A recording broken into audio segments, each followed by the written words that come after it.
ونعوذ بالله من شرور أنفسنا ومن سيئات أعمالنا من يهده الله فلا مضل له ومن يضلله فلا هادي له ونشهد أن لا إله إلا الله وحده لا شريك له ونشهد أن سيدنا ومولانا محمدا عبده ورسوله وقال الله تعالى أعوذ بالله من الشيطان الرجيم بسم الله الرحمن الرحيم والشمس وضحاها والقمر إذا تلاها والنهار إذا جلاها وقال رسول الله صلى الله عليه وسلم لكل شيء سقالة وسقالة القلوب ذكر الله لا إله إلا الله لا إله إلا الله لا إله إلا الله لا إله إلا الله لا إله إلا الله لا إله إلا الله لا إله إلا الله لا إله إلا الله لا إله إلا الله الله الله الله الله الله الله الله الله الله الله الله الله الله الله الله الله আসমানে আল্লাহ জমিনে আল্লাহ আসমানে আল্লাহ জমিনে আল্লাহ পাহাড়ে আল্লাহ সাগরে আল্লাহ আল্লাহ আল্লাহ আল্লাহ আল্লাহ লা ইলাহা ইল্লাল্লাহু মুহাম্মাদুর রাসূলুল্লাহ সাল্লাল্লাহু আলাইহি ওয়াসাল্লাম। আল্লাহ পাকের বান্দা জনাবে রাসূলুল্লাহ সাল্লাল্লাহু আলাইহি ওয়াসাল্লামের উম্মতগণ, আল্লাহ পাকের দরবারে জানাই অসংখ্য শুকরিয়া যেই মহান রব্বুল আলামিন আমাদেরকে জিকিরের মজলিসে, আল্লাহ ওয়ালাদের মজলিসে আসার বসার তৌফিক দান করেছেন। আলহামদুলিল্লাহ। রসুলের উপর জানাই লক্ষ কোটি দরুদ, সবাই পড়ি সাল্লাল্লাহু আলাইহি ওয়াসাল্লাম। আল্লাহ পাকের খাস মেহেরবানি আর দয়া ছাড়া আমরা কেউ এখানে আসতে পারি নাই, ঠিক না ঠিক? নিজের যোগ্যতায় আসছেন? জোরে কর, নিজের যোগ্যতায় আসছেন? আমি মাঝে মধ্যে বলে থাকি, জিকিরের মজলিস, আল্লাহর ঘর, মসজিদ, দ্বীনি পরিবেশ এমন একটা জায়গা যেখানে নিজের বাহুবলে আসা যায় না। কিসে আসা যায় না? বাহুবলে আসা যায় না, বুদ্ধির বলেও আসা যায় না, লাঠির জোরেও আসা যায় না, ক্ষমতা বলেও আসা যায় না। আমার আপনার চেয়ে বুদ্ধিমান মানুষ এলাকায় নাই? জোরে কর, নাই? লাঠিওয়ালা লোক, দাপটওয়ালা লোক। তাহলে বোঝা গেল তাদের যত যোগ্যতা ছিল সব যোগ্যতা অচল। ওই যোগ্যতা দিয়ে এই মজলিসে আসা যায়? কথা কি বুঝে আসছে? আল্লাহর ওলি হতে চান কারা কারা? আল্লাহু আকবার। আল্লাহ তুমি হাতগুলি কবুল করো, আল্লাহ আমাকেও কবুল করো। হাত নামাই। আল্লাহর ওলি হওয়ার জন্য কোনো যোগ্যতা থাকা শর্ত নয়, সবাই পারবেন। কি থাকা শর্ত নয়? দাদে হকরা কাবেলিয়াত শর্তে নিস, বলকে শর্তে কাবেলিয়াত দাদে উস্ত। আল্লাহর দরবারে কবুল হওয়ার জন্য কোনো যোগ্যতা থাকা শর্ত নয়, বরং কোনো যোগ্যতা অর্জন করার জন্য কবুলিয়াত শর্ত। কি শর্ত? কবুলিয়াত শর্ত। আমার কথা একটু খেয়াল করে শোনা লাগবে, বেশি সময় না, অল্প কিছু সময় আপনাদের কষ্ট দেব। আমি ওরকম বক্তা না, আমার কথা শুনে হয়তো অনেকের ভালো লাগবে, অনেকের লাগবে না, সুস্বাদ দিয়ে বলতেও পারি না। যতটুক বুঝেছি ওইটুক বুঝানোর চেষ্টা করব, ওইটুক বুঝানোর চেষ্টা করব। হ্যাঁ, আমি আপনি মানুষ, পৃথিবীতে এসেছি, আবার একদিন যাব, ঠিক না? ঠিক। দাদা থাকতে পারে নাই, বাপ থাকতে পারে নাই, আত্মীয় স্বজন থাকতে পারে নাই, আপনিও পারবেন না, আমিও পারব না। আল্লাহ পাক একটা জীবন দান করেছেন, এই জীবন যে আল্লাহ পাক দান করলেন, এই জীবনের পাই টু পাই হিসাব দিতে হবে। আমি কি হিসাব দিতে পারবো? সবচেয়ে বড় কথা হলো, আল্লাহর সাথে যদি কারো সম্পর্ক থাকে, তার দুনিয়ায়ও সমস্যা নাই, আখিরাতেও সমস্যা নাই। জোরে কোন, কার সাথে সম্পর্ক? আল্লাহর সাথে সম্পর্ক থাকতে হবে। আল্লাহর সাথে যদি সম্পর্ক না থাকে, কোনো উপায়। আর আল্লাহর সাথে যদি কারো সম্পর্ক থাকে, আল্লাহর সাথে যদি ভাব ভালো থাকে, তার দুনিয়ায়ও লাভ, আখিরাতেও লাভ।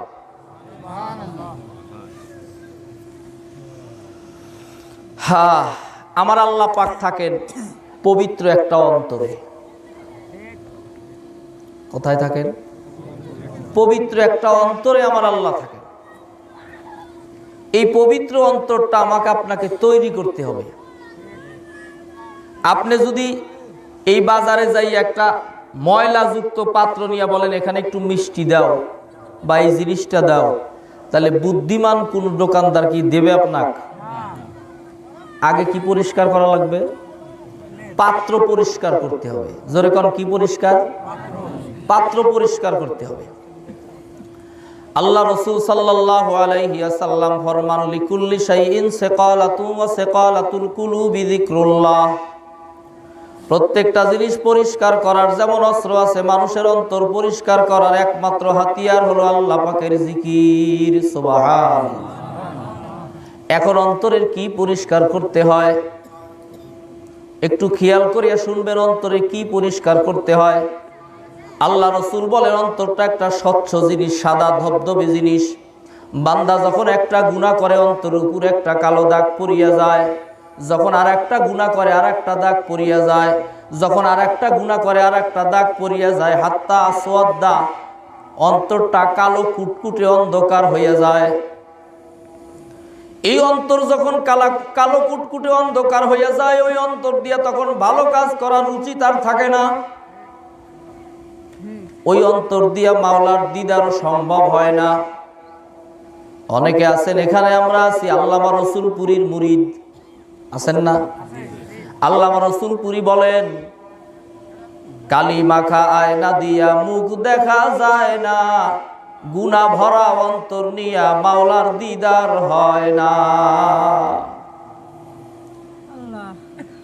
এই অন্তর যদি অপরিষ্কার থাকে, এখানে মাওলাকে দেখা সম্ভব নয়। এই অন্তরটা যদি কারো পরিষ্কার হইয়া যায়, এই অন্তর পরিষ্কার হওয়ার সাথে সাথে সে সাত তবক আসমানের উপরে কি আছে তাও দেখতে পায়। সাত তবক আসমানের জমিনের নিচে কি আছে তাও সে দেখতে পায়। সে সামনে যেমন দেখে, পিছনেও তেমন দেখে, ডাইনেও তেমন দেখে, বামেও তেমন দেখে। জোরে কোন, ঠিক নেবে ঠিক। এই অন্তরটা যদি কোনো ব্যক্তির পরিষ্কার হইয়া যায়, এই অন্তরটা যদি যখন সামনে মানুষ ধরবে, তখন ওই অন্তরের মধ্যে আমার আল্লাহর কুদরত দেখা যায়। এটা যদি বুঝে আসে তাও ঠিক, বুঝে যদি না আসে তাও ঠিক।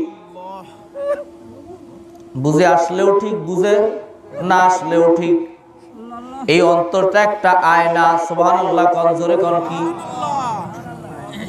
आशिकू का दिल बनाया आईनाए अल्लाह ने, उसको रोशन कर दिया है इश्क़ रसूलुल्लाह ने। অন্তরটা আল্লাহ পাক একটা আয়না বানাইছেন। এই আয়না দিয়ে যদি মুখ দেখতে চান, তাইলে আয়না দিয়ে মুখ দেখতে হলে আয়নার পিছনে পারদ থাকা লাগবে। জোরে কোন ঠিক না বেশি? আয়নার পিছনে যদি পারদ না থাকে কোনোদিন ওই আয়না দিয়ে মুখ দেখা সম্ভব না, দেখলেও আফসা দেখা যাবে, ক্লিয়ার দেখা যাবে না। তাই কবি বলেন আল্লাহ পাক আশেকদের অন্তরে একটা আয়না বানাইছেন, আর ওই আয়নার পিছনে পারদ লাগাইছেন রাসূলুল্লাহর মুহাব্বত। কার মুহাব্বত? রাসূলের মুহাব্বত যদি অন্তরে না থাকে তাহলে কশিন কালেও সেটাতে দেখা সম্ভব না। হযরত ইউসুফ আলাইহিস সালাম নাম শুনছেন? ইউসুফ আলাইহিস সালাম কত সুন্দর মানুষ ছিলেন, কেমনে বুঝাবো? হযরত ইউসুফ আলাইহিস সালামকে আল্লাহ পাক এমন ভাবে বানাইছেন, তামাম পৃথিবীর মানুষকে আল্লাহ আদম আলাইহিস সালাম থেকে নিয়ে পর্যন্ত যত মানুষ পাঠাইছেন, এখন আছে, ভবিষ্যতে আসবে, আল্লাহ পাক সৌন্দর্য দান করেছেন। এই সৌন্দর্যের মধ্যে আল্লাহ পাক এই সৌন্দর্য দেওয়ার আগে দুইটা ভাগ করছেন সুন্দর। কয়েকটা কারণ একজন আরেকজনকে ভালোবাসে, কয়েকটা কারণে একজন আরেকজনকে ভালোবাসে, তার মধ্যে একটা কারণ হলো সুন্দর হওয়া। কি হওয়া? সুন্দর যদি হয় দেখবেন তার জন্য দুনিয়া পাগল, কি ছেলে হোক আর মেয়ে হোক তার জন্য পৃথিবী পাগল। সুন্দর হলে তার জন্য কি পাগল? আল্লাহ পাক সৌন্দর্যকে দুই ভাগ করেছেন, দুই ভাগ করার পরে এক ভাগ তামাম পৃথিবীর মানুষকে ভাগ করিয়া দিয়েছেন, আর এক ভাগ ইউসুফ আলাইহিস সালামকে একা দান করেছেন। সুবহানাল্লাহ। তাহলে নবীটা কত সুন্দর। আল্লাহ রাসূল মাঝে মধ্যে বলতেন ইউসুফ আমার ভাই, অর্থাৎ ইউসুফ সৌন্দর্যের দিক দিয়ে আমার ভাই। সুবহানাল্লাহ বলেন। তাই এখন বলবেন যদি তামাম দুনিয়ার মানুষের সৌন্দর্য দুই ভাগ করিয়া এটা করা হয়, তাহলে আমার রাসূল তো ইউসুফ আলাইহিস সালামের চেয়েও সুন্দর ছিলেন। ইউসুফ আলাইহিস সালামের চেয়েও কি ছিলেন? সুন্দর ছিলেন। ইউসুফ আলাইহিস সালামের চেয়ে সুন্দর থাকলে দুই ভাগ করলো কেমনে? মুফাসসিরিনে কেরাম বলেন মেয়েরা যেমন চাউল ঝাড়ে না, কুলার দেখবেন এই খুদগুলা সামনের দিকে যায়, চাউলগুলা পিছনের দিকে আসে, তাই আসে না? আমার আল্লাহ পাক সৌন্দর্য তার কুদরতের কুলা দিয়া ঝাড়া দিছেন, দেওয়ার পরে চাউল আর খুদ আলাদা হইছে। এই খুদ দুই ভাগ করিয়া ইউসুফ আলাইহিস সালামকে একা দিছেন এক ভাগ, আর তামাম পৃথিবীর মানুষকে ভাগ করিয়া দিছেন এক ভাগ, আর চাউলটা পুরাই রাসূলের জন্য রাখছেন। আল্লাহু আকবার। তাহলে রাসূল কত সুন্দর ছিলেন, দেখতে মন চায় না? আয়না পরিষ্কার লাগবে। এই আয়না পরিষ্কার করা যায় কেমনে? তার উপরে আল্লাহ তৌফিক দিলে অল্প কিছু কথা বলবো। হযরত ইউসুফ আলাইহিস সালামের বন্ধু ইউসুফ আলাইহিস সালামের সাথে সাক্ষাৎ করতে গেছেন। যাওয়ার পরে ইউসুফ আলাইহিস সালাম জিজ্ঞেস করতেছেন, বন্ধু তুমি তো আমার কাছে বহুদিন পর দেখা করতে আসলা, আমি জেলখানা থেকে বের হওয়ার পরে আসলা, আমার জন্য কিছু হাদিয়া আনছো কিনা? বন্ধু বন্ধুর বাড়িতে বেড়াইতে গেলে হাদিয়া নিয়ে যায়, জোরে কোন যায় না? বন্ধু বন্ধুর বাড়িতে বেড়াইতে গেলে হাদিয়া নিয়ে যায়, তুমি আমার জন্য কি নিয়ে আসছো? ইউসুফ আলাইহিস সালাম বলেন, বন্ধু তোমার দরবারে একবারে খালি হাতে আসি নাই। আমার কথা বোঝেন? বন্ধু বলেন তোমার দরবারে একবারে খালি হাতে আসি নাই, বলে কি নিয়ে আসছো? ইউসুফ আলাইহিস সালামের বন্ধু পকেট থেকে একটা আয়না বাইর করিয়া তার মুখের সামনে ধরিয়া বলতেছেন, বন্ধু তোমাকে উপহার দেওয়ার মতো পৃথিবীতে কিছু খুঁজে পেলাম না, তুমি এত সুন্দর, তোমার চেহারা তো তুমি দেখতে পাও না, আয়না দিয়া দেখো তুমি কত সুন্দর, আয়না দিয়া দেখো তুমি কত সুন্দর। ইউসুফ আলাইহিস সালামকে কি দিলেন? কি হাদিয়া দিবেন? এর চেয়ে বড় হাদিয়া কি কিছু হতে পারে? এর চেয়ে বড় কিছু হাদিয়া আর হতে পারে না। তাই মুফাসসিরিনে কেরাম, আউলিয়ায়ে কেরাম, আশেকরা বলেন আমার আল্লাহ পাক আশেকদের অন্তর বানাইছেন একটা আয়না। আল্লাহু আকবার। জোরে কোন কি বানাইছেন? আশেকদের অন্তর আল্লাহ পাক বানাইছেন একটা আয়না। এই আশেকরা কিয়ামতের ময়দানে আল্লাহ পাক যখন বলবেন বান্দা তুমি আমার জন্য কি আনছো, বলার সাথে সাথে এই বান্দা তখন তার সিনাটা সামনের দিকে ধরবে, ধরিয়া বলবে তোমার জন্য পরিষ্কার একটা আয়না এনেছি, তোমার কুদরতের চেহারা তুমি দেখো তুমি কত সুন্দর, তোমার চেহারাটা তুমি দেখো তুমি কত সুন্দর। এই আশেকদের অন্তর যদি আমার আল্লাহকে যদি হাদিয়া দিতে চান তাহলে অন্তরটা পরিষ্কার হওয়া লাগবে। অন্তর কি হওয়া লাগবে? পরিষ্কার হওয়া লাগবে। আল্লাহ পাক বলেন অশ-শামসি ওয়া দুহাহা ওয়াল কমারি ইযা তালাহা, এই সূরার মধ্যে একটা না দুইটা না আল্লাহ 14টা কসম খাইছেন। কয়টা কসম করছেন? 14টা কসম করছেন, একটা না দুইটা না 14টা। সূর্যের কসম, সূর্যের আলোর কসম, চন্দ্রের কসম, চন্দ্রের আলোর কসম, দিনের কসম, রাত্রের কসম, এইরকম 14টা কসম করছেন। আমার আল্লাহ যদি কসম না করেন কথাটা বুঝি মিথ্যা? কথা বলেন, কথা মিথ্যা? তাহলে বোঝা যায় কসম করার অর্থ হলো কথাটা খুবই গুরুত্বপূর্ণ। কথাটা কি? আল্লাহ পাক 14টা কসম করার পরে বলতেছেন, কি বলতেছেন? 14টা কসম করার বলতেছেন ফাআলহামাহা ফুজুরাহা ওয়া তাকওয়াহা, আমি আল্লাহ বান্দার অন্তরে গুনাহের আকর্ষণ দান করেছি। আমি আল্লাহ ফাআলহামাহা, আমি ইলহাম করেছি, ঢেলে দিয়েছি বান্দার অন্তরে ফুজুরাহা, গুনাহের আকর্ষণ। গুনাহের আকর্ষণ দিবেন কে? জোরে কোন, কে দিবেন? তাহলে বোঝা যায় গুনাহ করার প্রতি আকর্ষণ সব মানুষেরই কম বেশি আছে না নাই? যদি আপনি বলেন আমার গুনাহের আকর্ষণ নাই, তাহলে আপনি মানুষ না, ফেরেশতা টেরেশতা অন্য কিছু হতে পারেন কিনা? ওয়া তাকওয়াহা, এবং গুনাহ থেকে ফেরার জন্য যে তাকওয়া দরকার, আল্লাহর ভয় দরকার, সেটাও আমি আল্লাহ দান করেছি, সেটাও আমি আল্লাহ দান করেছি। কদ আফলাহা মান যাক্কাহা, ওই ব্যক্তি সফল কাম যে তার অন্তরকে পবিত্র করতে পেরেছে। সুবহানাল্লাহ বলেন। অর্থাৎ যে তার আত্মাকে পরিচ্ছন্ন করতে পেরেছে, যে তার কলবের আয়নাটাকে পরিষ্কার রাখতে পেরেছে, সেই ব্যক্তি সফল কাম। সুবহানাল্লাহ বলেন। এখন অন্তর পরিষ্কার করব কেমনে? গুনাহ তো করিয়েই ফেলাইছি, অন্তরটা এখন পরিষ্কার করব কেমনে? একটা জামা যদি ময়লা হইয়া যায়, এই জামাটা কিন্তু নিজে নিজে পরিষ্কার হতে পারে না। নিজে নিজে কি হতে পারে না? পরিষ্কার হতে পারে না। পরিষ্কার করার জন্য একজন ধোপার কাছে যাওয়া লাগে, নাইলে আর একজনের ধুইতে হয়। একা একা কোনোদিন পরিষ্কার হয় না। এই অন্তর যদি আমি আপনি পরিষ্কার করতে চাই, একা একা পরিষ্কার করতে পারবো না। যে পরিষ্কার করতে পারে তার কাছে যাওয়া লাগবে, তার কাছে যাইতে হবে। এখন তার কাছে তারা কারা? আমরা তাদেরকে সাধারণভাবে চিনি, তারা হলো হক্কানি পীর মাশায়েখ। তারা কি? হক্কানি পীর মাশায়েখ। এই হক্কানি পীর মাশায়েখের কাছে গেলে তারা অন্তরটা পরিষ্কার করিয়া দেয়। সুবহানাল্লাহ। এই অন্তরটা কেমনে পরিষ্কার করিয়া দেয়? শুধু অন্তর পরিষ্কার করিয়া দেওয়া, তাও তাদের কেমন কাজ? কোরআন হাদিস ছাড়া পরিষ্কার করার তাদের কোনো দ্বিতীয় ব্যবস্থা নাই। নিজের মন গড়া পরিষ্কার করতে পারবে না, কোরআন হাদিস দিয়ে পরিষ্কার করা লাগবে। এই যারা পরিষ্কার করে তারা হলো রুহের ডাক্তার, তারা হলো রুহের পরিষ্কারক। সুবহানাল্লাহ বলেন।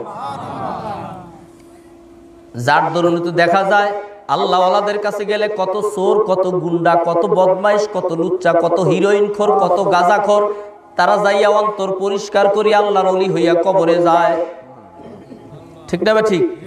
এই অন্তর যদি পরিষ্কার করতে চাই, তাহলে কার কাছে যাওয়া লাগবে? হক্কানি পীর মাশায়েখের কাছে। এখন একদল লোক আপনাদেরকে বিভ্রান্ত করব, পীর শব্দ কোরআনে নাই। এগুলা পাইছো কোথায়? এগুলা ভণ্ডামি। পীর মুরিদি কোরআনে নাই। আসলে কথা সত্য, পীর শব্দটা কোরআনে নাই। আমি ভাইদেরকে প্রশ্ন করব, যদি আপনি বলেন পীর কোরআনে নাই, এই জন্য পীর মানা চলবে না, তাহলে আমি প্রশ্ন করব, কোরআনের মধ্যে তো নামাজও নাই, তাহলে কি নামাজ পড়া লাগবে না? তারা দেখাক যে কোরআনে নামাজ শব্দ আছে। কোরআনে রোজা নাই, কোরআনে বেহেশত নাই, কোরআনে দোজক নাই, কোরআনে পয়গম্বর নাই। এগুলা কি? এগুলার পরিবর্তে কোরআনের ভাষা আলাদা আছে। কোরআনের কি আছে? আলাদা কিছু ভাষা আছে।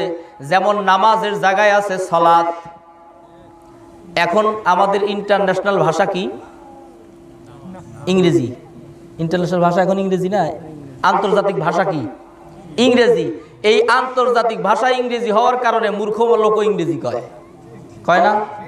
কয় হুজুর সরি, অথচ এবিসিডি চেনে না। এই আন্তর্জাতিক ভাষা হওয়ার কারণে এরাও কয় ওয়েলকাম। শিখে গেছে। কি শিখে গেছে? কিন্তু ওইটার অর্থ বোঝে, এটার দ্বারা এইটা বোঝানো হয়। এক সময় ইন্টারন্যাশনাল ভাষা ছিল ফার্সি। কি ছিল? ফার্সি। এই ফার্সি ভাষা থাকার কারণে তখন অনেক কিছু আমাদের ইবাদতের ক্ষেত্রে, ইসলামের ক্ষেত্রে এবং নামাজ, আমাদের দুনিয়াবি ক্ষেত্রে ওই ভাষাগুলো আমরা এখনো প্রয়োগ করে থাকি। ভাষাগুলো এখনো প্রয়োগ করে থাকি। যেমন দুনিয়ার বিষয় ভাষা কি? দারোগা চেনেন? দারোগা চেনেন দারোগা? দারোগা ফার্সি শব্দ। দারোগা কি শব্দ? পেশকার। চেনেন? পেশকার ফার্সি শব্দ। আদালত ফার্সি শব্দ। দলিল ফার্সি শব্দ। এগুলা কি? ফার্সি শব্দ। তারপরেও আমরা ব্যবহার করি। তারপরে কি করি? ঠিক তদ্রূপ ইবাদতের ক্ষেত্রেও কিছু ভাষা মিশ্রণ হয়ে গেছে। ফার্সি ভাষা যেমন খোদা, কি? ফার্সি ভাষা হলো খোদা। ফার্সি ভাষা হলো বেহেশত। ফার্সি ভাষা হলো দোজখ। ফার্সি ভাষা হলো নামাজ। ফার্সি ভাষা হলো রোজা। তাহলে কি আমরা এগুলা করি না? তাহলে এগুলা কোরআনের ভাষা না। ঠিক তদ্রূপ পীর শব্দটা ফার্সি শব্দ। পীর শব্দটা কি শব্দ? ফার্সি শব্দ। এই পীর শব্দটা ফার্সি হওয়ার কারণে এই পীর শব্দটা আমরা এখন অনেকেই বিভ্রান্ত করতে চাই। পীর কোরআনে নাই। পীরের জায়গায় আছে শায়েখ বা মুর্শিদ। কি আছে? ওমাইয়ুদলিল ফালান তাজিদ লাহু ওয়ালিয়াম মুরশিদা। ওলামায়ে কেরাম আছেন আশেপাশে দিয়ে। আমার অনেক বন্ধু বান্ধবের সাথে এখানে এসে সাক্ষাৎ হলো। আল্লাহ পাক যাকে পথভ্রষ্ট করতে চান, আল্লাহ যার ভালো চান না। ওমাইয়ুদলিল, যাকে আল্লাহ গোমরা করতে চান, ফালান তাজিদ লাহু, সে পৃথিবীর কোথাও খুঁজে পাবে না ওয়ালিয়াম মুরশিদা, ওলি হিসাবে তার কোনো মুর্শিদ লোক। ওই লোকের কাছে সব মানুষেরই দোষ আছে। ওই লোকের কাছে সব মানুষেরই কি আছে? সে কখনো কি খুঁজে পাবে না? ওলিয়ে কামেল মুর্শিদ খুঁজে পাবে না, যার কপালে কি নাই? হেদায়েত নাই। তবে হ্যাঁ, সত্য কথা হলেও, অপ্রিয় হলেও সত্য বলা লাগবে। সেটা হলো পীর মাশায়েখ যেমন আমাদের দেশে ইসলাম এনেছেন, পীর মাশায়েখ যেমন কলব পরিষ্কার করিয়া দেন, আবার এই পীরের নামেই ভণ্ডরা মাজার পূজা, গাছ পূজা, মাছ পূজা করে। কি করে না? এখন এই দুনিয়ায় বলতে গেলে কি বলবো, সবচেয়ে বেশি ভেজাল আমি মনে করি তেলের মধ্যে। এখন বেশি ভেজাল কিসের মধ্যে? ভেজাল তেলের মধ্যে বেশি ভেজাল। আসলে কি বলতে পারেন তাই বলে কি আপনারা তেল খাওয়া বাদ দিয়ে দিচ্ছেন? ভেজাল খাবোই না। ওর মধ্যে বাইসে শুনে যেটা ভালো সেইটা কিনি, যেটা ভালো সেটা কিনি। এই পীরের মধ্যে যখন ভেজাল ঢুকছে, এখন পীর মুরিদি করব না তা না, কিন্তু আমার বাসিয়া শুনিয়া পীর মুরিদি করা লাগবে। বাসিয়া শুনে কি করা লাগবে? 1 টাকার নোট, 2 টাকার নোট, 5 টাকার নোট কোনদিন জাল বের হয়েছে শুনছেন? 1 টাকা, 2 টাকা, 5 টাকা নোট জাল হয়েছে? 100 টাকা, 500 টাকা, 1000 টাকার নোট জাল বের হয় কেন? 1000 টাকার একটা নোট জাল বের করতে পারলেই, চালাইতে পারলেই কাম। 1 টাকার জাল বের করতে খরচ বেশি হবে। কি কন? এই জন্য শয়তান তো ধোঁকা দিছে, যদি ইসলামের গোড়ার ওই দিকে যদি পীর মাশায়েখকে জাল বের করতে পারি তাহলেই তো আমার কাজ। জাল যদি ওখানে বের করতে পারি তাহলেই কাজ। হ্যাঁ, আমার আপনার চেয়ে কত বড় বড় হাস্তিরা অন্তর পরিষ্কার করেছেন। হযরত জালালউদ্দিন রুমি রহমাতুল্লাহ আলাইহি, নাম শুনছেন? জালালউদ্দিন রুমি রহমাতুল্লাহ আলাইহি, যার দরবারে হাজার হাজার উলামায়ে কেরাম পড়ে থাকত। তার পীরের নাম ছিল শামসুত তিবরিজি রহমাতুল্লাহ আলাইহি। তার পীরের নাম কি ছিল? একটু খেয়াল করে শোনেন, বেশিক্ষণ না। তার পীরের নাম কি ছিল? শামসুদ্দিন তিবরিজি রহমাতুল্লাহ আলাইহি। এই শামসুত তিবরিজি রহমাতুল্লাহ আলাইহি পুরি মুরিদ নাই। পীর হওয়ার পরে শুধু ঘোরেন, একটা মুরিদ করার জন্য ঘুরতেছেন। কি করার জন্য ঘুরতেছেন? মুরিদ করার জন্য ঘুরতেছেন। দেশ বিদেশে ঘুরে বেড়ায় একটা মুরিদ করবে, কিন্তু কোথাও মুরিদ খুঁজে পায় না। একদিন ঝোলা টুপলা নিয়ে দাঁড়াই আছেন, দেখে লোকজন যায়, বলে যায় কোথায় এরা? বলে আমাদের এইখানে একজন বড় আলেম আছে, তার নাম জালালউদ্দিন রুমি, তার দরবারে মাহফিল। তার দরবারে কি মাহফিল? সেই মাহফিলে লোকজন যায়, 3 দিনের মাহফিলে আমরাও যাচ্ছি। বলে আমাকে একটু নিয়ে যাও। বলে কেন? বলে আমি একটা মুরিদ করব, মুরিদ খুঁজতেছি। সুবহানাল্লাহ। কি করবে? মুরিদ করবে, মুরিদ খুঁজতেছে। শামসুদ্দিন তিবরিজি রহমাতুল্লাহ আলাইহি তাদের সাথে গেলেন, মাহফিলের পিছনে বসছেন।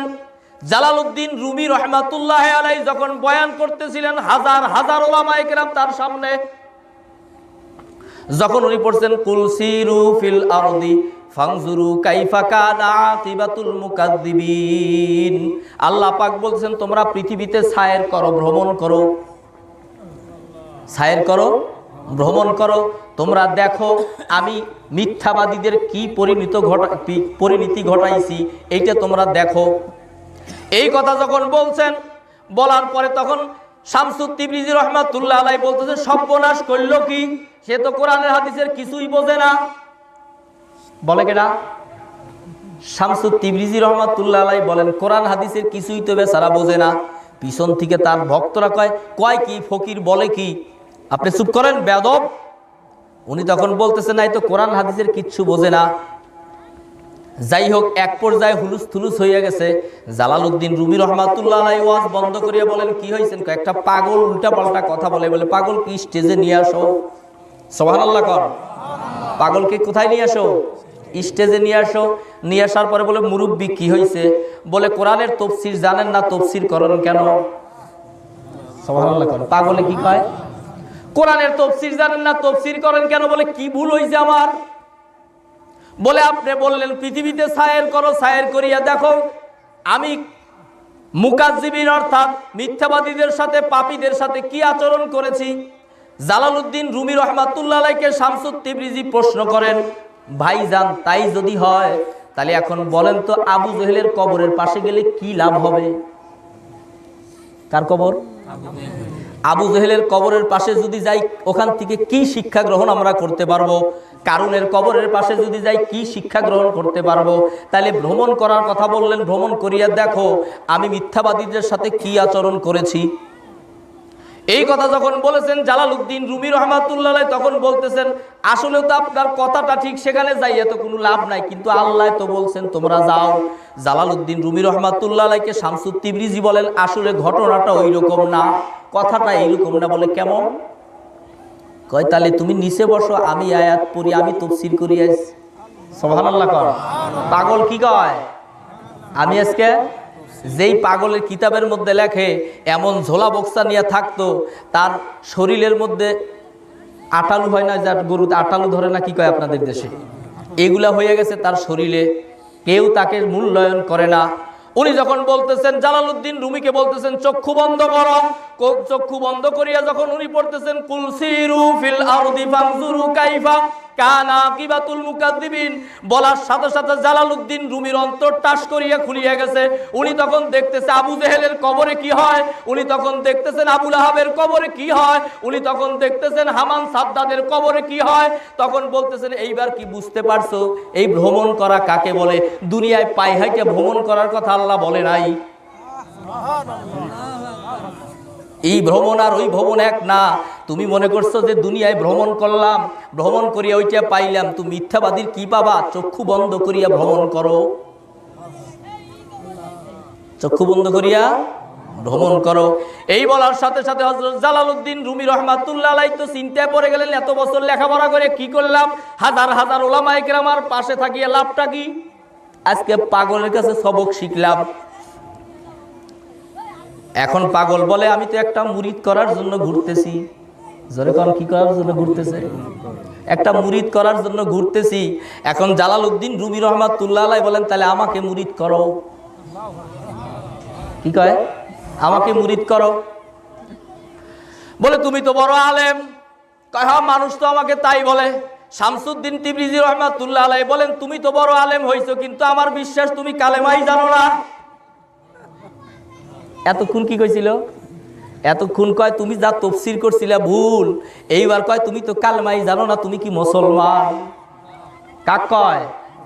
জালালউদ্দিন রুমি রহমাতুল্লাহ আলাইহিকে বলতেছেন তুমি কি কালেমা জানো?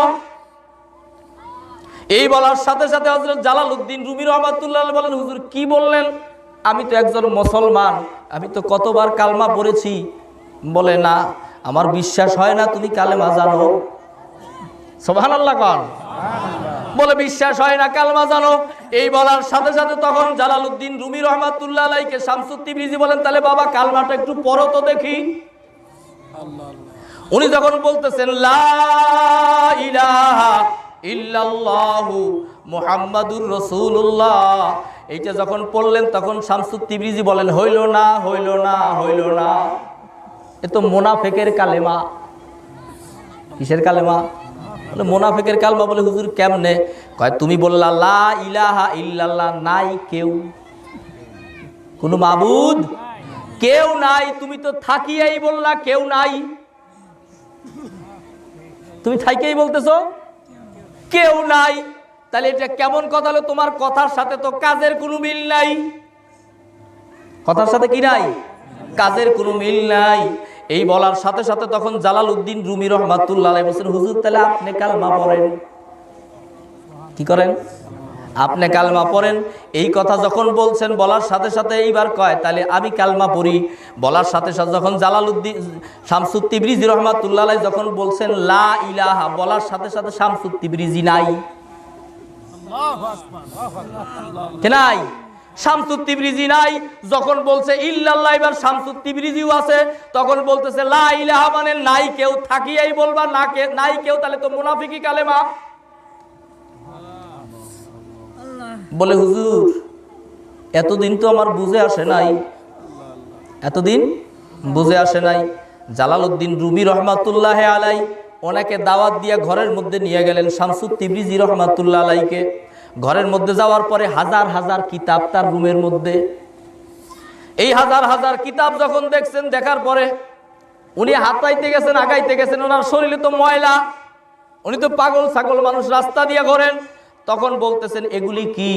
তখন জালালউদ্দিন রুমি রহমাতুল্লাহ বলছেন, হুজুর এগুলি আপনি বুঝবেন না, এগুলো আপনি বুঝবেন না, হাত দিয়েন না। কয় তাই? এই বলার সাথে সাথে উনি কিতাবের এই দিক থেকে তাকাইছে, ওই দিক শেষ পর্যন্ত তাকাইছে। তাকানোর সঙ্গে সঙ্গে সব কিতাবে আগুন ধরে পুড়ে গেছে। সব কিতাবে আগুন ধরে পুড়ে গেছে। পুড়ে যাওয়ার পরে এখন জালালউদ্দিন রুমি রহমাতুল্লাহ বলেন, আপনি ফকির সাহেব আপনি কি করলেন? আপনি আমারে জবাই দিয়ে দিলেন। কত দেশ থেকে আমি এই কিতাবগুলা সংগ্রহ করেছি, আপনি আমাকে জবাই দিয়ে দিলেন, কি করলেন? বলে মন খারাপ হয়েছে তোমার। এই বলার সাথে সাথে শামসুত তিবরিজি রহমাতুল্লাহ আলাইহি আবার এই দিক থেকে তাকাইছে, ওই দিক পর্যন্ত গেছে। আগে যেমন কিতাব ছিল তেমন হইয়া গেল, আগে যেমন ছিল। এখন জালালউদ্দিন রুমি বলেন ই চিস্ত, এটা কি হইল? তখন শামসুত তিবরিজি বলেন এটা বুঝবা না। এটা কি? আগে কি কইছিল? উনি বলছিলেন এগুলা কি? উনি বলেন এগুলা আপনি বুঝবেন না। শামসুত তিবরিজি বলেন এইবার জালালউদ্দিন রুমি বলেন কি হইল? শামসুত তিবরিজি একই কথা বলেন, এগুলা আপনি বুঝবেন না, এগুলা আপনি বুঝবেন না। এই বলার সাথে সাথে জালালউদ্দিন রুমি রহমাতুল্লাহ আলাইহির আগ্রহ বেড়ে যাচ্ছে। জালালউদ্দিন রুমি রহমাতুল্লাহ আলাইহি বলছেন, হুজুর আমারটা 12 বছর মাদ্রাসায় পড়লে বোঝা যায়, আপনারটা কি করলে বোঝা যায়? 12 বছর যদি পড়ি মাদ্রাসায় কেউ পড়লে এটা বোঝা যায়, আপনারটা কি করলে বোঝা যায়? আপনারটা কি করলে বোঝা যায়? এইবার জালালউদ্দিন রুমি রহমাতুল্লাহ আলাইকে শামসুত তিবরিজি রহমাতুল্লাহ আলাই বলতেছেন, আমারটা বুঝতে হলে না ওয়াজু সে না কিতাবু সে দিল পয়দা হোতা হয় বুজুর্গু কি নজরু সে। সুবহানাল্লাহ বলেন। আমারটা বুঝতে হলে মাদ্রাসায় পড়া লাগবে না, মাদ্রাসায় পড়লে যেমন তোমারটা বোঝা যায়, আর আমারটা বুঝতে হলে আল্লাহর ওলিদের জুতা সোজা করা লাগে। কি করা লাগে? আল্লাহওয়ালাদের জুতা সোজা করা লাগে। এইবার জালালউদ্দিন রুমি রহমাতুল্লাহ আলাইহি বলেন, হুজুর আমি চললাম আপনার সাথে। শিক্ষকদেরকে ডাকিয়া কয় তোমরা মাদ্রাসায় চালাও, আমি এখন ওইটা কেমনে বোঝা যায় এইটা শিখবো। ওইটা কেমনে বোঝা যায় এইটা শিখবো। যাই হোক, ঘটনা লম্বা, আমি সংক্ষেপ করে বুঝাইতে যেটা চাইতেছি, উনি যখন কিছুদিন তার সহবতে থাকলেন, থাকার পরে এখন জালালউদ্দিন রুমি রহমাতুল্লাহ আলাইহি শের বলতেছেন। জালালউদ্দিন রুমি রহমাতুল্লাহ আলাইহি তখন ডাক দিয়ে বলছেন, খোদ মাওলানা রুম হারগিজ কামেল নাশদ তা গোলামে শামসুত তিবরিজি নাশদ। আমি জালালউদ্দিন রুমি ততক্ষণ পর্যন্ত কামেল হতে পারি নাই যতক্ষণ পর্যন্ত শামসুত তিবরিজির জুতা সোজা না করেছি, শামসুত তিবরিজির জুতা সোজা না করেছি। এখন আমার প্রশ্ন হইল, অত বড় আলেম কি এই যুগে এখন আছে? ওই আলেমের অবস্থা যদি এই হয়, আলেমদের কথা বাদ দিলাম, আমার মতো হবুল্লাহ সবুল্লার অবস্থা কি?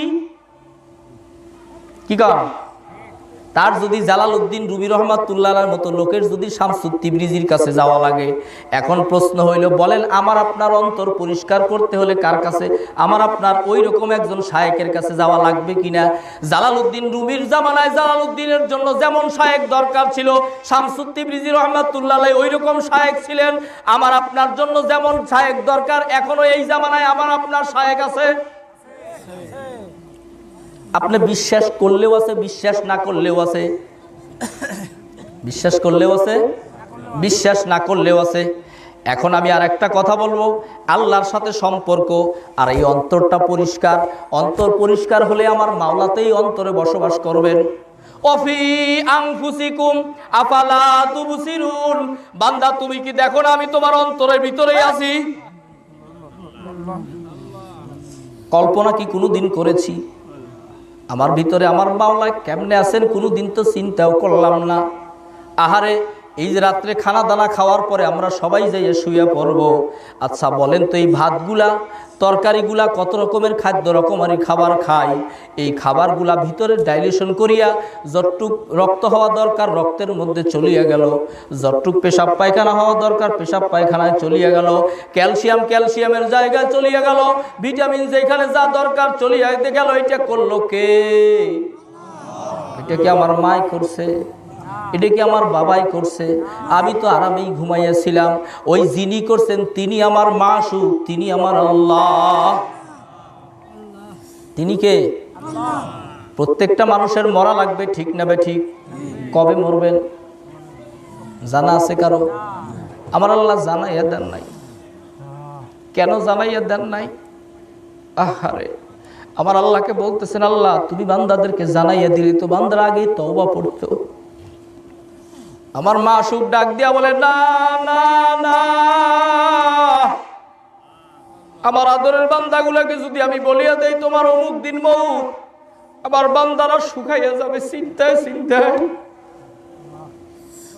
আমার বান্দারা খাইতে পারবে না, আমার বান্দারা সুখে ঘুমাইতে পারবে না।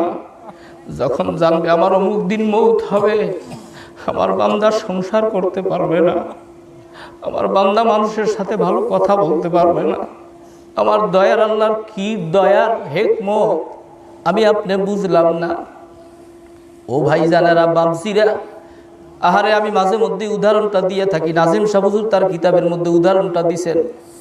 আল্লাহর সাথে যদি পরিচয় করতে চাও তাহলে আল্লাহওয়ালা আল্লাহর বন্ধুর কাছে যাওয়া লাগবে, নাইলে পরিচয় হওয়া সম্ভব না। নিজেকে কি মনে করছি? মনে করছি আমি বহুত কিছু না। হিসাব মিলাইয়া দেখো আমি আপনি কিছুই না।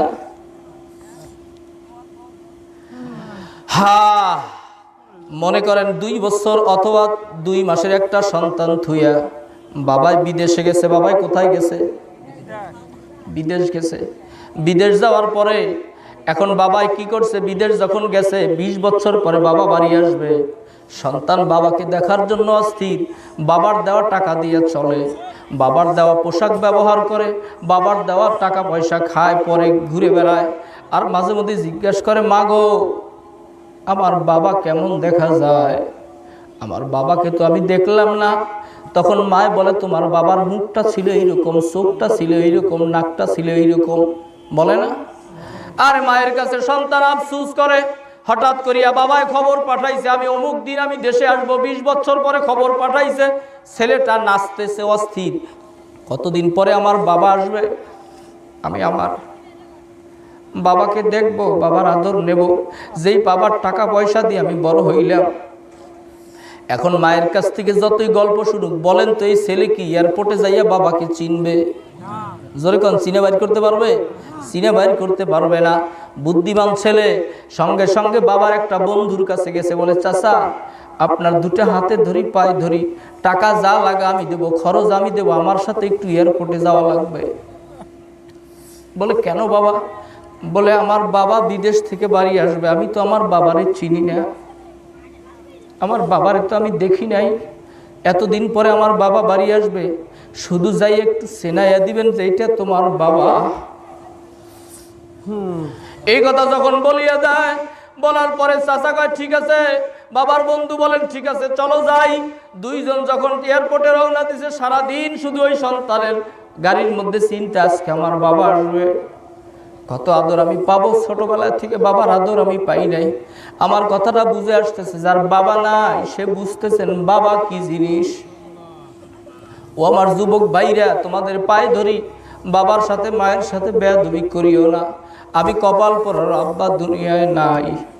এখন তো কত জায়গায় যাই কত জায়গায় ঘুরি, কত মানুষ আদর করে, কিন্তু বাবার মুখের বাজান ডাক আর পৃথিবীর কেউ দেয় না।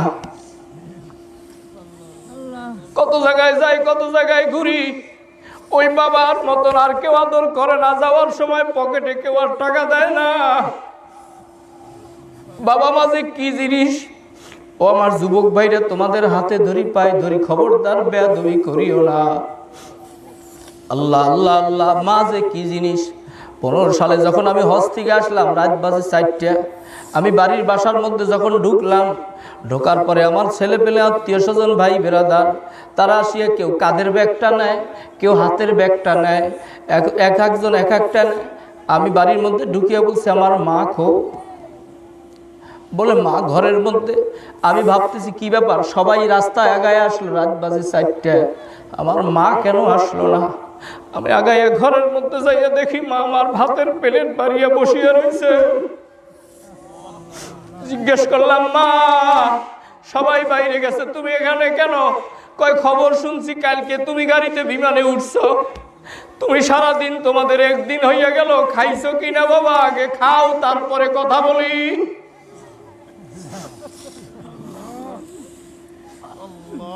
খবরদার বেয়াদবি করিয়েন না। আর এই বাবার পরিচয়ের জন্য সন্তান কি করছে, বাবার বন্ধুকে ঠিক করছে, করার পরে বাবার বন্ধু একটু স্টেঞ্জায় গেছে, এর মধ্যে বিমান আসিয়া নামছে। ওই বাবাই ছেলেকেও তো চেনে না। বাবা এখন ওই মেয়ে ওই ছেলেকে বলছে, বাবা তুমি তো যুবক মানুষ, আমার ব্যাগটা একটু ধরো তো বাবা। এই বলার সাথে সাথে ও তো নিজের বাবার চিন্তায় আছে, বলে তোমার ব্যাগ ধরতে পারবো না বুড়া, তুমি সরিয়ে যাও। এই যখন এর সাথে বেয়াদবি করলো, করার পর এখন তার বাবার বন্ধু আসিয়া তখন ছেলেকে ধমক দিয়া কয়, তুমি কার সাথে বেয়াদবি করো, এটাই তো তোমার বাবা। এই সন্তান তখন বাবার পা ধরিয়া কান্দে আর বলে, বাবা আমি তোমারে চিনি নাই বাবা, আমি তোমারে চিনি নাই, আমারে মাফ করিয়া দাও। বাবাই তখন সন্তানকে কাঁধে তুলিয়া কোলে তুলি নিয়ে কান্দে, আর বাবাও কান্দে, ছেলেও কান্দে, বলে বাবা তুমি চেনো নাই, বেয়াদবি করছো, আমি মাফ করিয়া দিলাম। এখন আমার প্রশ্ন হইল, ভাইজানেরা বাবজিরা, যদি জন্মদাতা বাবার পরিচয়ের জন্য বাবার বন্ধুর দরকার হয়, জন্মদাতা বাবাকে চেনার জন্য যদি বাবার বান্দার ওই বাবার বন্ধুর দরকার হয়, আমার প্রশ্ন হইল, যিনি আমার খালেক, যিনি আমার সৃষ্টিকর্তা, তাকে চেনার জন্য কি তার বন্ধুর দরকার আছে না নাই? যতই আপনি কোরআন হাদিসে পড়েন যে আল্লাহ এইরকম, আল্লাহ খালেক, আল্লাহ মালেক, আর আল্লাহ রাজ্জাক, এই যতই আপনি কোরআন হাদিসে পড়েন, বাবার সন্তান যেমন মায়ের কাছ থেকে শুনছিল, বাবার মুখটা এরকম দেখা যায়, চোখটা এরকম দেখা যায়, তারপরেও সে বাবাকে চিনে বাইর করতে পারে না। আপনিও কোরআন হাদিস পড়িয়া এই ওয়াজ শুনিয়া আপনিও আল্লাহকে চিনে বাইর করতে পারবেন না। সহজ হইল আল্লাহর বন্ধুর কাছে গেলে আল্লাহ পরিচয়, বন্ধু পরিচয় করে দেবে, কার সাথে বেয়াদবি করো, তুমি কার নাফরমানি করো, এটাই তো তোমার মালিক। যেটা আমরা দেখি আল্লামা রসুলপুরীর দরবারে কত মানুষ যায়, যাওয়ার আগে আমাদের কর্মীদের সাথে বলে, আমি এখনই দাড়ি রাখতে পারবো না, আমি এখনই কি করতে পারবো না, টুপি মাথায় দিতে পারবো না, 5 ওয়াক্ত নামাজ পড়তে পারবো না। আমাদের কর্মীরা বুঝাইয়া শোনাইয়া নিয়ে যায়। আহারে নিয়ে যায় কি করে, ও ভাই জানেন, যাদের দাড়ি টুপি জুব্বা হয়েছে, অহংকার করবেন না, নিশ্চয় আপনার দাড়ির পিছনে, নিশ্চয়ই আপনার জুব্বার পিছনে কারো চোখের পানি আছে।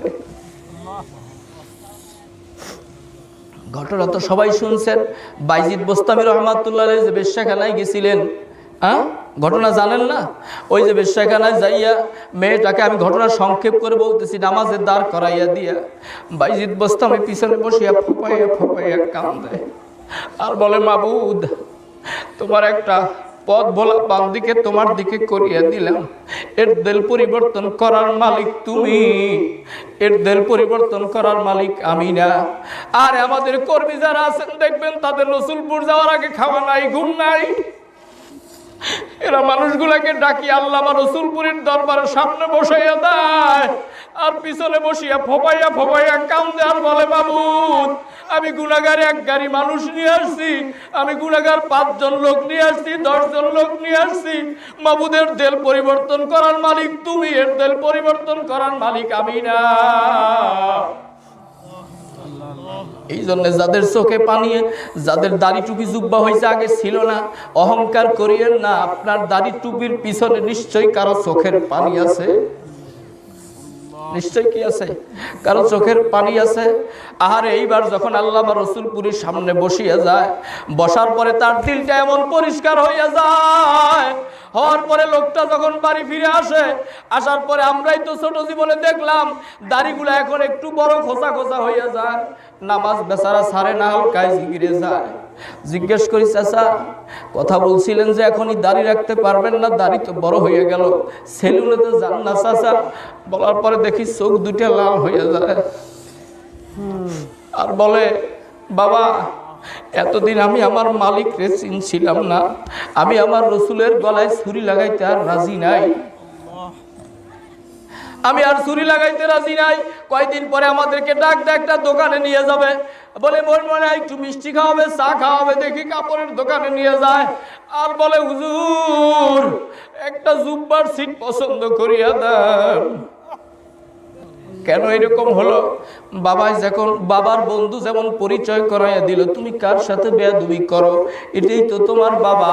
আল্লামা রসুলপুরী বলেন, তুমি কার নাফরমানি করো, তো তোমার মালিক। মালিকরে যখন ছেলের সাথে সাথে এই বান্দা তখন কান্দে, আমার আল্লাহ পাক তখন কুদরতের কোলে উঠায় না, আর বলে, তুমি না চিনিয়া ভুল করেছো, আমি আল্লাহ গফুরুর রহিম, তোমার জিন্দিগির গুনাহ আমি মাফ করে দিলাম। এই দিলটা পরিবর্তন করার জন্য আমি আপনাদেরকে দাওয়াত দিতেছি। আগামী 17, 18, 19 রসুলপুরের বাৎসরিক মাহফিল, যারা গেছেন তারা তো গেছেনই, তাদের কাছে আমার দাওয়াত নাই। যারা গেছেন তারা তো চিনছেন, যারা যান নাই তারা রসুলপুর যাবেন। এই বছর নতুন পুরাতন দিয়া রসুলপুর এখানে যাওয়ার নিয়ত আছে কার কার? একটু আল্লাহু আকবার বলি, হাত উঠান। আলহামদুলিল্লাহ। আল্লাহ এই হাতের সাথে আমি সহ সবার অন্তরটা পরিষ্কার করিয়া দিয়া তোমার কুদরত আমাদের দেখার তৌফিক দান করো মাবুদ। হাত নামাই, কর্মীরা একটু দেখে নিয়েন। এই গ্রামের, কি গ্রামের নাম? দমদত্তবাড়িয়া গ্রামের কয়জন আছেন? একটু কর্মীরা চিনে নেবে, আপনাদের একটু নিয়ে যাওয়া সহজ হবে। একটু দয়া করে তারা একটু হাত উঠান। এই গ্রামের, এই আশেপাশের কয়জন আছেন দেখেন, মাঝগ্রাম সহ যারা আছেন তারা হাত উঠান। অনেক লোক দেখেন, এক হাত উঠান, 2 হাত গোনা একটু কষ্ট হবে।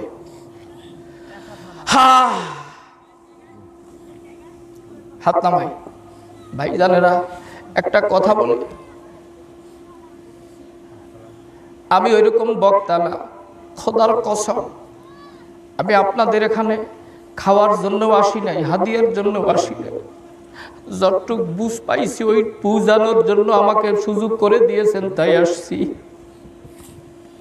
আহারে আমার আপনার রসুলের খুব কষ্টের দিন। এই দিনটা রসুল খুব কষ্ট করে আমাদের জন্য কায়েম করিয়ে দিয়ে গেছেন। হেলাইয়া খেলাইয়া যদি নষ্ট করি, কখনো কোনোদিনও রসুলের সামনে দাঁড়াইতে পারবো না। আরে নবী আমার ছোটবেলায় মা হারাইয়া কাঁদছেন, বাবা হারাইয়া কাঁদছেন, দাদা হারাইয়া কাঁদছেন। ইসলামের দাওয়াত দিতে গিয়া নবী আমার কত কাফেরদের মায়ের খাইয়া কাঁদছেন। আরে সেই নবীকে আর কতদিন কাঁদাবেন ভাইজানেরা, বাপজিরা? ওই নবীর সামনে কি হিসাব দিতে পারবো? আহারে ছোটবেলায় নবী আমার খেলাধুলার মাঠে গিয়া বসে আছেন, উনি তো খেলতেন না। ঝড় বৃষ্টি হইছে, সবার বাবা আসিয়া কোলে নিয়ে আদর করিয়া বাসায় যায়। সবাই যখন চলিয়া গেল, নবী আমার ঝুপ ঝুপ করে চোখের পানি ছাড়িয়ে দিয়ে কাঁদেন। নবীজির মা আমেনা আগাইয়া গেছেন, যা দেখে ছেলে কান্দে। বাবা কান্দো কেন? কয় আমার প্রশ্ন হলো, সবার বাবা আসিয়া কোলে নিয়ে চলিয়া গেল, আমার বাবা কই? আমার বাবা না আসলে আমি যাব না। আমেনা রাদিয়াল্লাহু তাআলা আনহা নবীজির দাদার কাছে আব্দুল মুত্তালিবের কাছে যাই বলে, আপনার নাতির কাছে যান, শোনেন দেখেন আপনার নাতি কি বলে। শুনিয়া নাতিকে আদর করিয়া নিয়ে আসলেন।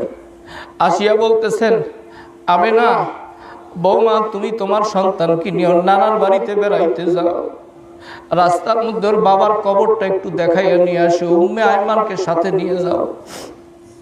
উম্মে আয়মানকে সাথে নিয়ে যখন রওনা দিছেন, আহারে আল্লাহ আল্লাহ, কি করুন ঘটনা, কি করুন কাহিনী। আমার আপনার নবীর কষ্টের ইসলাম, সারা জীবন নবী আমার কাঁদছেন, না খাইয়া কাঁদছেন, বাপ দাদা বাপ মা হারাইয়া কাঁদছেন, ইসলামের দাওয়াত দিতে গিয়ে কাফেরদের মার খাইয়া নবী আমার কাঁদছেন। এইবার যখন রওনা দিলেন, রওনা দেওয়ার পরে নবীজির বাবার কবরের পাশে গেলেন। নবীজি মনে করছেন জিয়ারত, কবর জিয়ারত করতে যাবে, জিয়ারত মানে সাক্ষাৎ, হয়তো আমার বাবার সাথে সাক্ষাৎ হবে। কবরের পাশে দাঁড়াইয়া নবীজি সাল্লাল্লাহু আলাইহি ওয়াসাল্লামের মা ফোপাইয়া ফোপাইয়া কাঁদে আর বলে, তোমার বাবুকে নিয়ে আসছি, বারবার শুধু তোমার কথা বলে। নবী আমার বুঝতে পারলেন আমার বাবা দুনিয়ায় আর নাই। উম্মে আয়মান বর্ণনা করেন, নবী আমার বাবার কবরের পাশে দাঁড়াইয়া তো কাঁদছিলেন, আমি আর কোনোদিন এরকম কাঁদতে দেখি নাই। আল্লাহ আল্লাহ আল্লাহ। কবর থেকে যখন ফিরে আসলেন, কিছু দূর আসার পরে নবীজির মায়ের গায়ে উঠলো কঠিন জ্বর। আহারে কঠিন জ্বর যখন উঠলো, নবীজি সাল্লাল্লাহু আলাইহি ওয়াসাল্লাম মায়ের কাছ ছাড়েন না। একবার মাথার কাছে যান, একবার পায়ের কাছে যান, একবার মাথা হাতায় দাঁড় বলে, মা তোমার কি হয়েছে মা?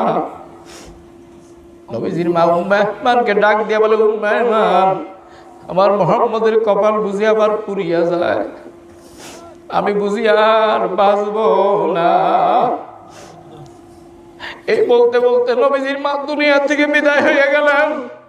বাবার তালাশ করতে যাইয়া নবী আমার মা হারাইয়া বলাইলেন। উম্মে আয়মান বর্ণনা করেন, নবীজির মাকে যখন আমরা কবরে নামাইতেছিলাম, নবী তো ছোট মানুষ, আমার পিঠে একটা কামড় দিয়ে বলছিলেন, আমার মাকে কাদার মধ্যে ঢুকাও কেন? নবী আমার ফিরে আসতেছিলেন, কিছু বলতেছেন না। নবীজির দাদা আব্দুল মুত্তালিব একবার পাহাড়ের উপরে যায়, একবার নিচে যায়। হায়রে কয়দিন হলে ওদেরকে পাঠাইলাম, ওরা কেন আসে না? কিছুক্ষণ পর তাকায় দেখে একটা সোয়ারি দেখা যায়, সোয়ারিতে মানুষ দেখা যায় দুইজন। নবীজির দাদা হাও মাও করে কাঁদে আর ছেলেদেরকে ডাকে, কে কোথায় আছিস? আমার মুহাম্মদের বুঝি কপাল পুড়িয়ে গেছে, পাঠাইলাম তিনজন, দেখা যায় দুইজন। নবীজি সাল্লাল্লাহু আলাইহি ওয়াসাল্লাম এতক্ষণ মোটামুটি চুপ ছিলেন। নবীজির দাদা যখন আগাইয়া গেছেন, নবীজির কষ্টের কথা, আহারে নবীজির উতলাইয়া উঠছে দাদাকে দেখিয়া, সোয়ারির থেকে একটা ঝাঁপ দিয়া দাদার গলা ধরিয়া কান্দে আর কয়, দাদা রে আমার মা নাই, ও দাদা আমার মা নাই। আল্লাহ আল্লাহ আল্লাহ আল্লাহ। মাথাটা একটু নিচের দিকে দেন, চক্ষুটা একটু বন্ধ করিয়া দেন। আহারে নবীজির সামনে কি আমি হিসাব দিতে পারবো? ও আমার যুবক ভাইরা, ও আমার বৃদ্ধ বাবাজিরা, নবীর বড় কষ্টের ইসলাম। আল্লাহ হাতে ধরি পায়ে ধরিয়াও বলি, যদি সংশোধন হইয়া কবরে যাইতে না পারি, আপনার উপায় নাই, আমারও কোনো উপায় নাই। আল্লাহ আল্লাহ আল্লাহ আল্লাহ। নবীজি সাল্লাল্লাহু আলাইহি ওয়াসাল্লাম একদিন গায়ের গুঞ্জি খুলছেন। আম্মা জান আয়েশা রাদিয়াল্লাহু তাআলা আনহা ডাক দিয়া বলেন, ইয়া রাসূলুল্লাহ, আপনার শরীরে বসন্ত দাগের মতন কিসের দাগ দেখা যায়? বলার সাথে সাথে নবী আমার হাও মাও করিয়া কান্না আরম্ভ করিয়া দিলেন। নবী আমার হাও মাও করিয়া কান্না আরম্ভ করিয়া দিলেন। আম্মা জান আয়েশা বলেন, ইয়া রাসূলুল্লাহ, আর জিজ্ঞেস করব না, আপনার কোন দুঃখের কথা মনে হইছে বুঝলাম না। নবী আমার কিছুক্ষণ কান্দার পরে বলতেছেন, আয়েশা, এগুলি আমার তায়েফের মায়ের দাগ, এগুলি আমার উহুদের পাথরের দাগ। আম্মা জান আয়েশা ডাক দিয়া বলেন, ইয়া রাসূলুল্লাহ, ঔষধ লাগাইলেই তো ভালো হইয়া যায়। নবী আবার কানলেন ঔষধ লাগানোর কথা শুনিয়া। কান দিয়া বলে, আয়েশা, আমাকে ঔষধ লাগানোর কথা বলিও না। বলে, কেন? কয়, হাসরের মাঠে যখন আল্লাহ পাক কহার রূপ ধারণ করবেন, আল্লাহ পাক যখন সিংহাসনে বসবেন, কঠিন রাগ হইয়া যাবে। যখন আমার উম্মতেরা জাহান্নামে যাইতে থাকবে, তখন মাওলা কারো কথা শুনবে না, তখন আমি গেঞ্জি খুলি এই পিঠটা আমি আমার মাওলাকে দেখাবো।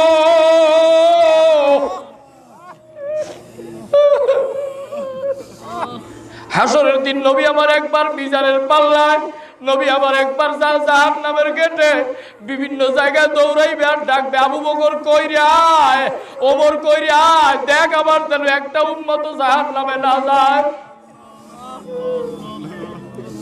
ওই নবীজির চাইতে দরদি পৃথিবীতে আর কেউ নাই। আহারে ভাইজানেরা, বাপজিরা, আমি আপনাদের হাতে ধরিয়াও বলি, পায়ে ধরিয়াও বলি, ওই নবীজির মহব্বত যদি অন্তরে থাকে আর অন্তরটা যদি পরিষ্কার হয়, ওই অন্তরের মধ্যে আপনি আপনার মাওলাকে দেখতে পাবেন। আল্লাহ পাক আমাদের সবাইকে কবুল করেন। সবাই বলি আল্লাহুম্মা আমিন, আল্লাহুম্মা আমিন। আলহামদুলিল্লাহি রাব্বিল আলামিন ওয়াস সালাতু ওয়াস সালামু আলা রাসূলিহিল কারীম। ও দয়ার মাবুদ রে, এই মজলিসে কার যেন মা নাই, কার যেন বাবা নাই। যেই মা, যেই বাবা, আল্লাহ আল্লাহ, যেই মা আমাকে আপনাকে আল্লাহ প্রসব করতে গিয়া, মাবুদ রে, যেই মা আমাদেরকে প্রসব করতে গিয়া মৃত্যুর যন্ত্রণা সহ্য করেছেন, আরে ঘরের মধ্যে একবার দরজা ধরিয়া দাঁড়ায়, একবার জানালা ধরিয়া দাঁড়ায়। এই তো কয়দিন আগে আমার বোনের একটা সন্তান হলো, কি যে কষ্ট, কেউ চোখের পানি রাখতে পারে না। পাশের ব্যক্তির গলা ধরিয়া, দাইমার গলা ধরিয়া কান্দে আর বলে, খালাম্মা, আমি বুঝি আর বসবো না। ওই মা যার কবরে গেছে, মাকে কবরে মাফ করিয়া দাও। আল্লাহ, যে আব্বা আমাদের সুখের চিন্তা করিয়া ভালো লুঙ্কিটা পরে নাই, ভালো জামাটা গায়ে দেয় নাই, 5 টাকা রিক্সা ভাড়া লাগবে, হাঁটিয়া গেছে, রিক্সায় ওঠে নাই, ওই আব্বা যার কবরে গেছে, আব্বাকে কবরে মাফ করে দাও। আল্লাহ, যার আব্বা এখনো বেঁচে আছে, আব্বাকে জামানার হাসান বসরি বানাইয়া দাও। আল্লাহ, যার মা বেঁচে আছে, মাকে জামানার রাবেয়া বসরি বানাইয়া দাও। আল্লাহ, দাদা দাদি, নানা নানি, ভাই বোন, বন্ধু বান্ধব, আত্মীয় স্বজন, আল্লাহ, যে যেখানে কবরে গেছে সবাইকে তুমি মাফ করিয়া দাও। আল্লাহ, বান্দার বান্দি তো তোমার, যদি তুমি তোমার বান্দা বান্দিকেদেরকে মাফ করিয়া দাও, কেহই তোমাকে বাধা দেবে না। যদি তুমি তোমার বান্দা বান্দিদেরকে মাফ করিয়া দাও, তোমারই তো বান্দা বান্দি মাফ পাইয়া গেল। আল্লাহ, যদি মাফ করিয়া দাও, তোমারই তো প্রিয় নবীর উম্মত গুলা মাফ পাইয়া গেল। আল্লাহ, তুমি মাফ করিয়া দাও। ও মেহেরবান আল্লাহ, মাবুদ গো, আমাদের অতীত জীবনের গুনাহ খাতা মাফ করে দাও। আল্লাহ, একটা গুনার শাস্তি যদি তুমি আমাদের দাও, আমরা সহ্য করতে পারবো না। ও মেহেরবান আল্লাহ, আজরাইল আলাইহিস সালামের ওই যাতনা আমরা সহ্য করতে পারবো না। আমরা ওই অন্ধকার কবরে একা একা থাকতে পারবো না, সাপের কামড় খাইতে পারবো না, গুরদের পিটানি সহ্য করতে পারবো না। মাবুদ, ওই মাটির চাপ আমরা সইতে পারবো না। হাসরের দিন রৌদ্রের মধ্যে দাঁড়াইয়া থাকতে পারবো না। আল্লাহ, 1 সেকেন্ডের জন্য জাহান্নামে যাওয়ার শক্তি সাহস আমাদের নাই। আল্লাহ, আমাদেরকে তুমি মাফ করে দাও। ও মেহেরবান আল্লাহ, তুমি যদি মাফ না করো, আমাদের আর কোনো উপায় নাই। ও মেহেরবান আল্লাহ, আমাদের আসমানের বালা আসমানে উঠায় নাও, জমিনের বালা জমিনে গারত করে দাও, মাঝখানে তোমার রহমত দিয়া ভরপুর করে দাও। মাবুদ রে, আমার শায়েখ ও মুর্শিদ আল্লামা রসুলপুরীর নেক হায়াত বাড়াইয়া দাও, তোমার শান অনুযায়ী তার মাকাম বৃদ্ধি করে দাও, তার থেকে বেশি বেশি ফয়েজ ও বরকত হাসিল করার তৌফিক দাও। আল্লাহ তার রুহানিয়ত সারা বিশ্বে ছড়াইয়া দাও। আল্লাহ হযরতের খোলাফা মুরিদান মুহিব্বিন মুতাআল্লিকিন সবাইকে কবুল করে নাও। বাংলাদেশ জমিয়াতুস সালেকিন তুমি কবুল করে নাও। আল্লাহ হক্কানি ওলামায়ে কেরাম পীর মাশায়েখ যে যেখানে কাজ করে সকলের কাছে বরকত দাও। ও মেহেরবান আল্লাহ, আমরা যারা তোমার ওলির দরবারে যাওয়ার জন্য ওয়াদা ইরাদা করলাম, ওয়াদা ইরাদায় মজবুতি দান করো আল্লাহ। সকল পেরেশানি থেকে হেফাজত করো আল্লাহ। মেহেরবান আল্লাহ, তুমি কবুল করে নাও। মাবুদ রে, পরিশেষে কথা মাবুদ রে, কার মনের কোন ব্যথা নিয়ে আমিন আমিন করতেছে তুমি ভালো জানো আল্লাহ। অভাবীর অভাব দূর করে দাও। এক মুঠ ভাত আর এক বস্ত্র কাপড়ের জন্য মানুষের দুয়ারে দুয়ারে ঘুরাইও না। ও মেহেরবান আল্লাহ, যারা ঋণগ্রস্ত ঋণ পরিশোধের ব্যবস্থা করে দাও আল্লাহ। যারা অসুস্থ সেবায় কামেলা দান করো। ছাত্রদের জেহেন জাকুয়াত বাড়াইয়া দাও আল্লাহ।